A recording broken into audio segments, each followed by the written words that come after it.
리비전 리페어의 어떤 팁에 대해서 말씀드리도록 하겠습니다. 인스테빌리티 서저리 후에 실패하는 여러 원인이 있는데 환자 팩터, 패스 아나토미컬 팩터, 테크니컬 팩터가 있습니다. 페이션 팩터는 나이가 젊거나 남자, 그리고 디스로긴 횟수가 많거나 뭐 이런 콜리전이나 컨택 스포츠에 종사하는 사람, 또 패스 아나 팩터로는 본 로스가 아주 심한 경우, 라지 힐삭스, 오프트로 인게이징 힐삭스, 알프사 리전이 있었던 경우, 또 그리고 리가멘 렉스티가 있는 환자들, 그리고 인피리어 글레이머 리가멘트가 굉장히 스트레칭 되어 있는 경우 실패할 수 있겠습니다. 우리가 좀 더 관심 가져야 될 부분은 테크니컬한 부분인데요.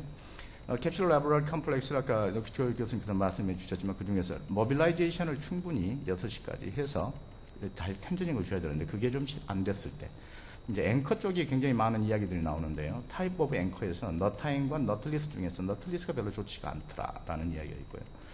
앵커 수는 4개 이상이 좋겠다. 3개까지는 좀 부족하지 않나.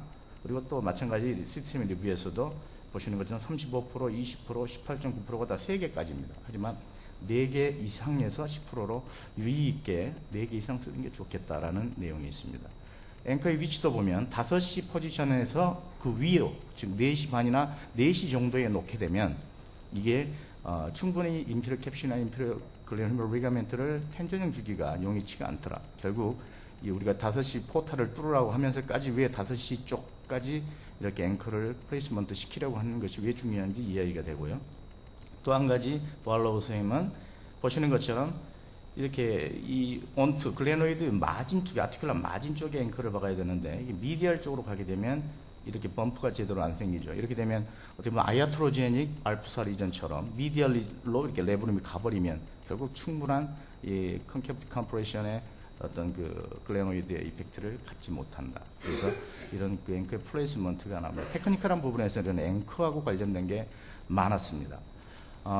이런 여러 가지 이제 이런 원인들을 일단 존재한다는 걸 알고 이런 원인들이 그 리비전을 하게 됐을 때 대체 왜 실패했을까를 알아야 되는데 기본적으로 피지컬 이제미네이션과 이미지는 너무나도 중요합니다. 그 정보 속에서 어떤 것들이 방금 말했던 것들 중에 이 리비전 할 때 우리가 어드레스 해야 될 것인가를 알아야 되는데 그보다 특히 히스토리 테이킹에서 우리가 좀 중요하게 간과해서는 안 될 부분이 있는데 이 이니셜 그 에피소드, 즉 이 사람이 왜 실패를 하게 된 타이밍에 대체 트라우마가 있었냐 없었냐 이게 굉장히 중요하다. 그래서 트라우마가 있어서 이렇게 의의 있는 트라우마, 즉 충분한 방카트 리전 같은 리전을 발생시킬 수 있는 큰 에너지 손상이 있었을 때 만약에 이 환자가 발생했다. 즉 일정 기간 동안 잘 쓰다가 외상 후에 이 인스테빌리티가 생겨서 수술을 하게 됐다면 이 환자는 어떻게 보면 그 같은 그 전에 했던 프라이머리 아스로스코프를 했다면 그 수술 방법으로 다시 한번 해볼 수도 있는 여지가 있겠다라는 그런 힌트가 있고요. 만약에 특별한 외상도 없이 이렇게 어떤 어트라우마틱한 리피티드한 디스로케이션이 일상생활이나 어떤 수면 중에 또 이렇게 로우 디그리의 아버 이런 포지션에서 이렇게 인스테빌리티나 빠진거나 하는 일이 생긴다면 이것은 단순한 상황이 아니라 어떻게 보면 우리가 캡슐라 렉서티나 어떤 유의한 본 디펙트가 있는데 그것들을 우리가 미스다이어그노시스 했거나 그것들에 대한 어드레스나 치료가 부적절해 있을 수가 있기 때문에 여기에 대해서는 디시전 메이킹을 할 때 단순히 바로 아스로스코픽 리비전을 한다라고 덤빌 것은 아니라는 이야기입니다. 그래서 이 아스로스코픽 방카트 리비전 리페어의 결정을 내릴 때는 우리가 리비전 때는 보통 오픈 서저리가 주로 이렇게 생각이 나는데 인디케이션이 상당히 신중할 필요가 있습니다. 두 가지 대전제 조건이 있는데 일단 글레노이드의 본 로스가 너무 커서는 안 됩니다. 25%냐 20%냐 많은 디베이트가 있지만 최소한 20% 이하의 글레노이드 본 로스 정도를 우리가 좀 아스로로 할 수 있겠다. 또 한 가지 중요한 전제 조건이 있는데 캡슐 상태가 좋아야 된다. 결국 아스로스코픽 서저리는 이런 캡슐로 레버럴 컴플렉스를 리텐저닝해서 거기에 볼륨을 줄여주면서 이렇게 우리의 그 인스테빌리티를 막기 위한 방법이기 때문에 우리가 그 코퍼레이션 해야 되는 캡슐이 아주 약하다면 이 아스로스코픽 서저리는 불가능하다고 볼 수 있겠죠. 그래서 이 두 가지가 매우 중요하다. 그렇다면 해서는 안 되는 경우는 방금 말했듯이 글레노버너스 크거나 오프트랙, 힐삭스, 푸어 캡슐라 티슈 그 외에도 볼런터리 디스로케이션이나 세컨더리 게인이 있는 경우나 아까 말했던 컨택트 스포츠나 콜리전 스포츠 선수들은 마스로를 하는 것은 어렵다 이렇게 볼 수 있겠습니다. 테크니컬리 우리가 좀 생각해 봐야 될 것은 이 콜 선생님이 이런 이야기를 했습니다. 인피리어 글린 휴머럴 캡슐 렉서티가 리비전 때는 있기 때문에 그걸 잘 리덕션해서 인터널 슬링, 이 해먹 같은 인터널 슬링을 잘 하기 위해서는 앞쪽 부분만 이렇게 잘 어드레스해서는 어려울 수 있다. 그래서 이 퍼스트 인피리어, 즉 6시 30분 쪽에 이렇게 앵커를 박아서 거기까지 이렇게 해주는 게 리비전 서저를 해놓고 이렇게 실패하지 않지 않겠느냐 이런 주장을 했고, 그를 위해서 7시 포탈을 어렵지만 뚫어서라도 새로 만들어서라도 이쪽에다가 앵커를 박아서 이 퍼스트 인피리어 쪽에 좀 더 신경을 써주는 게 좋겠다는 이야기를 했습니다. 근데 실제로 이제 7시 포탈을 굳이 뚫어야 되느냐, 실제로 이걸 뚫기를 원한다면 퍼스트 포탈을 좀 인피리어 쪽으로 크리에이션 하면 충분히 우리 퍼스트리어 인스테빌리 수술할 때처럼 앵커를 박을 수는 있겠습니다. 그리고 또 한 가지 이야기를 했는데, 요즘에 많이 나오는 더블 로디드 앵커, 일석이조겠죠. 일석이조로 이렇게 2개의 실이 있는 걸 사용한다면 한 앵커에 2개의 픽세이션을 하기 때문에 굉장히 스트롱한 픽세이션을 할 수 있고, 또 하나가 실패하면 하나 여지가 있기 때문에 굉장히 리비전 할 때는 하나짜리 앵커보다는 2개짜리가 좋다라는 이야기들을 버카트 선생님도 이야기하시고 이런 이야기를 하고 있습니다. 케이스를 보고 마무리하겠습니다.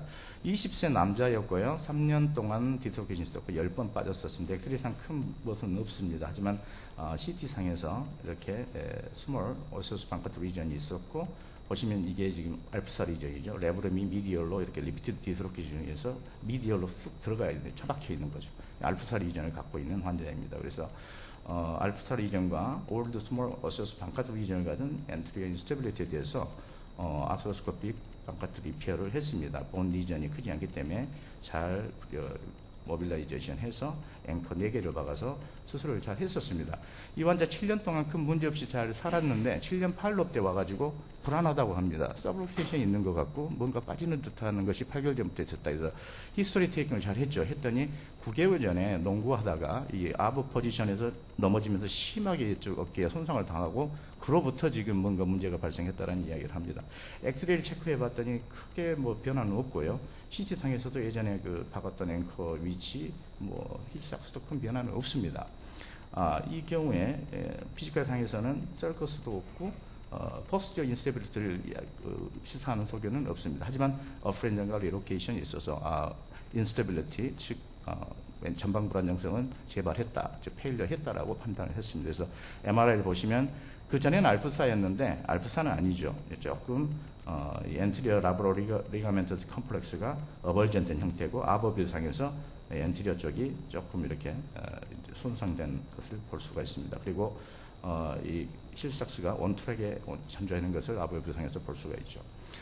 그래서 이 미니멀 글레이스 본 로스를 동반한 이 리커런스에 대해서 이제 재수술을 하게 됩니다. 그래서 리비전 아스로스코프를 하는 과정인데요. 퍼스트 포탈로 먼저 보시는 것처럼 이 레브럼이 있는 앵커 사이트에서 조금 이게 인절이 손상된 걸 볼 수 있습니다. 그래도 캡슐은 젊은 나이고 좀 러브스트해서 캡슐 상태는 좋아 보입니다. 이렇게 앵커가 이렇게 수처되어 있는 부분을 건드려 보면 이미 인절이가 돼서 테러가 있는 것을 알 수가 있습니다. 이번에 이제 모빌라이제이션을 하게 되고요. 하고 나서 프리퍼레이션은 시간상 생략했고요. 보시면 지금 어디다 앵커를 박을까 지금 고민 중입니다. 기존에 있는 앵커 사이트를 피해서 박아야겠죠. 여기 5시에 박았는데 5시 반쯤으로 보다 더 인피리어로 이렇게 앵커를 플레이스 하려고 했고, 한번 수초 후크로 후킹을 했습니다. 그런데 보시면 좀 부족하죠. 조금 뜬 겁니다. 그래서 이건 다시 빼내고 다시 보다 더 인피리어, 보다 미디얼로 가서 레터럴로 가서 좀 더 많은 어마운트의 캡슐러 라브랄 서브티슈를 인코퍼레이션 해서 수치를 하고, 이렇게 하나, 둘, 셋, 마지막 4번째까지 이렇게 박아서 토탈 3개는 아니고 최소한 4개까지를 박으려고 노력을 해서 수술을 마쳤던 케이스입니다. 다음 케이스는 김경천 우리 원장님이 탄탄병원에 주신 케이스인데, 아까 말했던 이 더블 로드 앵커를 쓰고 또 이렇게 이 포스리어 까지, 즉 6시 넘어 7시까지 이 포스리어 그 레버럴 리전이 이렇게 익스텐션 되어 있는 경우는 그때는 어쩔 수 없이 포스리어 쪽에 어드레스 해야겠죠. 그래서 그 케이스를 좋은 케이스가 있어서 보여드리고 강의를 마치도록 하겠습니다. 프리퍼레이션을 하고 이쪽 5시 반 쪽 앵커를 먼저 더블 로디드 앵커를 박아서 캡슐러 라브럴 컴플렉스를 이렇게 수축 훅으로 이렇게 되겠습니다. 그리고 여기 지금 6시 반 쪽이죠. 6시 반 쪽. 아마 김진식 선생님은 포스리어 포탈을 인피리어 쪽으로 의도적으로 낮춰서 그 포스리어 포탈로 이 더블 로디드 앵커를 박았다고 합니다. 그래서 이 더블 로디드로 이 앵커 두 개를 이렇게 포스리어 인피리어 캡슐을 이렇게 펄체이싱해서 캡슐러 라브럴 애플리케이션을 해서 어그멘테이션을 한 거죠. 보시는 것처럼 이 5시 반, 6시 반에 두 개의 앵커가 한 앵커당 두 픽세이션, 굉장히 스트롱한 이런 그 픽세이션을 갖게 됐다고 볼 수 있습니다. 그래서 좀 리비전 서저리를 할 때 아주 유용하게 생각해 볼 수 있는 그런 팁이 아닌가 생각됩니다.